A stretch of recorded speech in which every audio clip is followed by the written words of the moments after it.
Hello, I'm Sergeant Jason Troth with the Mesa Police Department. This critical incident community briefing will provide you with information about an officer-involved shooting that occurred in Mesa. You're about to see relevant video footage and learn about evidence and police procedures related to this case so you can better understand what happened. The Mesa Police Department conducts thorough use of force investigations. Typically, investigators interview multiple witnesses, view numerous hours of video footage, and analyze a significant amount of forensic evidence. This video will not draw any conclusions about whether these officers acted consistent with our policy. Our investigation was completed, and all of the information has been turned over to the Maricopa County Attorney's Office for their review.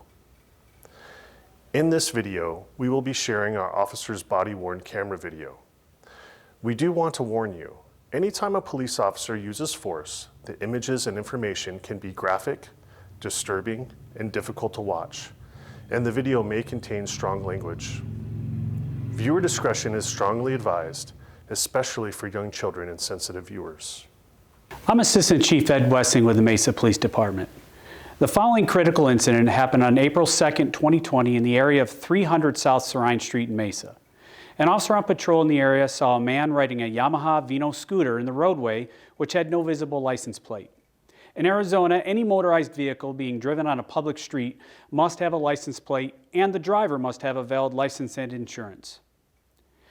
The officer initiated a traffic stop by turning on his emergency lights and siren.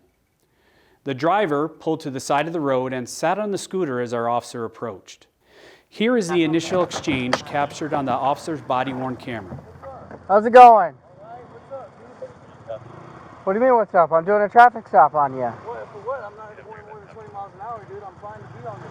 It's a 40cc, it's a 48cc motor. Okay, you got your license, registration, insurance with you? I don't need it for this, dude. I'm riding a scooter, like... Okay, it's motorized? You're Yes. riding it on, hold on. You're riding it on the roadway, right? If it's on the roadway, you're required valid license, vehicle insurance, registration. The subject, later identified as Jose Antonio Moreno, attempted to ride away and a physical struggle ensued. The officer immediately called for backup. You're about to see video from our officer's body-worn camera as the officer and Moreno fought. Moreno was on top of the officer and grabbing his gun belt when he began screaming that he had the officer's gun. May 15.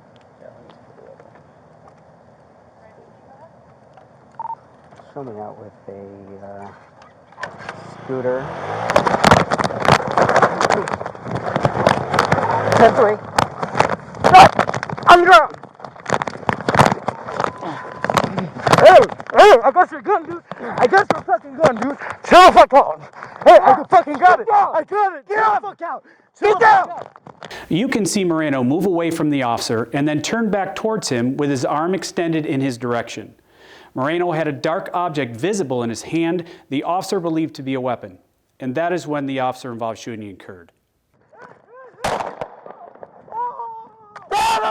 Look closely at this next video. Seconds after the officer fired, you can see and hear Moreno throw a black object to the ground. Here's a better look as we slow down the video. Other officers arrived on scene and secured the area. Here is video from another officer's body-worn camera as he approaches Moreno. We're moving up! Moreno continued to shift his arms to his waist and under his torso as the sergeant repeatedly asked him to comply. Once officers could see both hands, they reached Moreno and placed him in handcuffs. Officers located a single gunshot wound and began administering life-saving measures as Mesa Fire and Medical Department arrived. Moreno was later transported to the hospital where he died. As the scene was secured, investigators located the officer's taser on the ground where Moreno had thrown what he was holding. Officers later discovered that Jose Antonio Moreno had a felony warrant for his arrest for kidnapping with no bond and a safety warning for violent tendencies. The Mesa PD Homicide Unit conducted a thorough investigation of this incident. All of the investigation in this case has been turned over to the Maricopa County Attorney's Office for review. Thank you for taking the time to watch this critical incident community briefing, and thank you for your continued community support.